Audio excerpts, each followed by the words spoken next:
प्रशांत किशोर कैसे कह रहे हैं कि 1 साल में पलायन रोक देंगे? बिल्कुल इसको रोक देंगे। अब आप लोगों को लगता है कि भैया खेती से रुकेगा। किसी ने कहा कि बिहार तो कृषि प्रधान है, तो खेती के लिए आप क्यों नहीं बोलते हैं? हमारे तेजस्वी यादव जैसे महान विद्वान लोग हैं जो बता रहे हैं कि सरकारी नौकरी देके सुधार देंगे। तो पहले 2-3 आंकड़ा आप समझ लीजिए। बिहार में जिसको भी लगता है कि सरकारी नौकरी से व्यवस्था सुधर सकती है, तो एक आंकड़ा याद रखिए।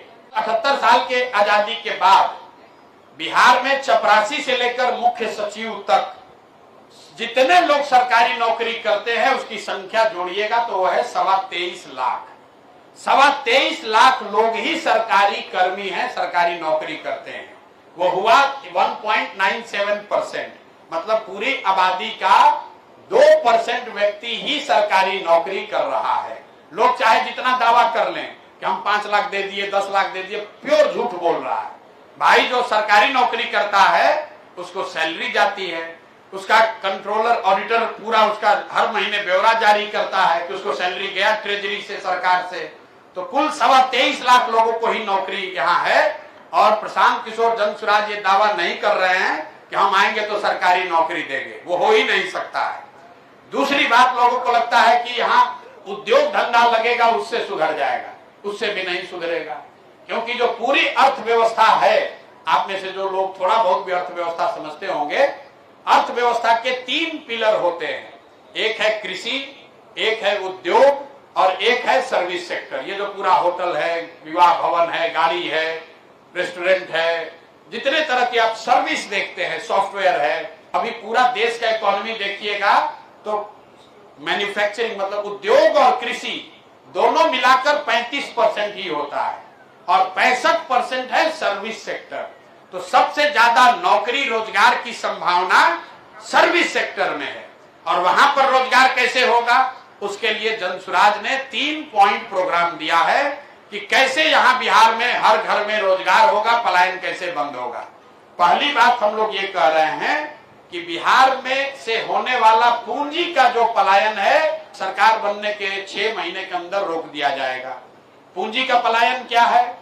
जो पैसा आप बैंक में रखते हैं, बैंक में जो आप पैसा जमा करते हैं, बैंकों की ये जिम्मेवारी है कि जितना पैसा हमने अपने बैंक में रखा उसका कम से कम 70% पैसा लोगों को ऋण के तौर पर, लोन के तौर पर मिलना चाहिए, ताकि लोग अपना घर बना सकें, अपना रोजी रोजगार कर सके, कोई गाड़ी खरीद सके, कोई यूट्यूब चला सके, कोई कृषि में इन्वेस्ट कर सके, कोई दुकान खोल सके। बिहार में एक आंकड़ा है, इसको रिजर्व बैंक ऑफ इंडिया जारी करता है। यहाँ पर 70% नहीं, बैंक वाले सिर्फ 40% पैसा ही वापस दे रहे हैं। इसका असर क्या हो रहा है, आप में से शायद किसी को जानकारी न हो। पिछले फाइनेंशियल ईयर में, पिछले वित्तीय वर्ष में, पिछले साल बिहार की गरीब जनता ने बिहार के बैंकों में 4,21,000 करोड़ रुपया जमा किया। अगर 70% पैसा बिहार के लोगों को मिलता तो 2,80,000 करोड़ रुपया करीब करीब लोगों को मिलना चाहिए था, घर बनाने के लिए, रोजगार करने के लिए, बिजनेस व्यापार के लिए, पढ़ाई के लिए, कृषि के लिए। लेकिन चूंकि 40% पैसा ही बैंकों ने दिया, इसलिए लोगों को सिर्फ यहाँ 1,61,000 करोड़ रुपया मिला। बाकी का पैसा कहाँ गया? बाकी का पैसा बैंकों ने, state bank of India, HDFC, जितना ये बैंक देखते हैं, इन बैंकों ने बिहार से ये पैसा भेज दिया गुजरात में, तमिलनाडु में, आंध्र प्रदेश में, तेलंगाना में, केरल में, जहां पर उद्योग धंधे लग रहे हैं, जहां पर रोजगार हो रहा है, जहां पर बिहार के बच्चे जाकर मजदूरी कर रहे हैं। उन राज्यों में CD रेशियो, मतलब बैंक कितना लोन देता है वो कितना है? 90, 95, 100, 105। मतलब तमिलनाडु में अगर लोगों ने 100 रुपया बैंक में रखा तो बैंक ने 90 रुपया कर्ज दिया, और बिहार में लोगों ने बैंक में 100 रुपया रखा तो बैंक ने सिर्फ 40 रुपया दिया। इससे 1990 से लेकर पिछले साल तक, अब आप लोग ये आंकड़ा याद रखिए, क्योंकि कोई बिहार में इसकी बात नहीं करेगा, उसको समझ भी नहीं है और कोई बात भी नहीं करता है। 1990 से लेकर पिछले साल तक आपको लग रहा है कि 50 लाख बच्चा बेरोजगार गया है यहां से पलायन करके। 26 लाख करोड़ रुपया, 26 लाख करोड़ रुपया बैंकों ने यहां से पलायन करा दिया दूसरे राज्यों में। 26 लाख करोड़ रुपया। आप समझिए, अगर 26 लाख करोड़ रुपया बिहार के लोगों को उपलब्ध होता तो कितने ज्यादा लोगों ने रोजी रोजगार किया होता, उनको घर बड़ा बनाया होता, गाड़ी ज्यादा खरीदी होती। अगर ये बात आपको समझ में नहीं आई तो आप ऐसे समझिए कि आप लोग, ज्यादातर लोग आए होंगे गाड़ी से या मोटरसाइकिल से। ज्यादातर लोगों ने मोटरसाइकिल और गाड़ी खरीदने के लिए बैंक से कर्ज लिया है। इंस्टॉलमेंट आप देते हैं, जिसको कहते हैं EMI। अगर बैंक से आपको गाड़ी और मोटरसाइकिल खरीदने का पैसा न मिले कर्ज के तौर पर, तो 10 में 8 आदमी गाड़ी मोटरसाइकिल नहीं खरीद पाएगा। लेकिन अगर ये कर्ज उपलब्ध हो तो आप बहुत बड़ी संख्या में और काम कर सकते हैं। तो जन सुराज का पहला काम यह है कि बिहार से पूंजी का पलायन रोका जाए और 6 महीना के अंदर इस बात को किया जा सकता है, जिससे 2 से 2.5 लाख करोड़ रुपया बिहार में अलग से उपलब्ध होगा समाज के लिए, रोजी रोजगार के लिए। दूसरी बात हम लोग ये कह रहे हैं कि जो कृषि आधारित पलायन है, जो लोग जाते हैं पंजाब में, हरियाणा में मजदूरी करने, उसको रोकने के लिए जन सुराज ने कहा कि जितने कृषक हैं जो अभी धान गेहूं का खेती करते हैं, अगर वो नगदी फसल की खेती करने लगे, वो सब्जी उगाने लगे, मसाला उगाने लगे, कैश क्रॉप जिसको कहते हैं, अगर वो कैश क्रॉप की खेती करे तो मनरेगा से के अंतर्गत उसको मजदूर मुफ्त में दिया जाएगा।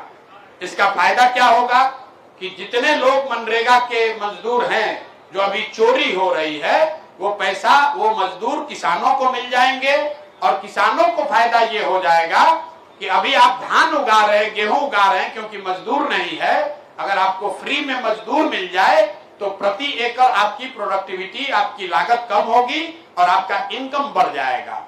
और तीसरी बात पलायन रोजगार के लिए हम लोग ये कह रहे हैं कि बिहार में सामाजिक बनावट ऐसी है कि यहाँ लोग मूलधन से ज्यादा ब्याज से डरते हैं।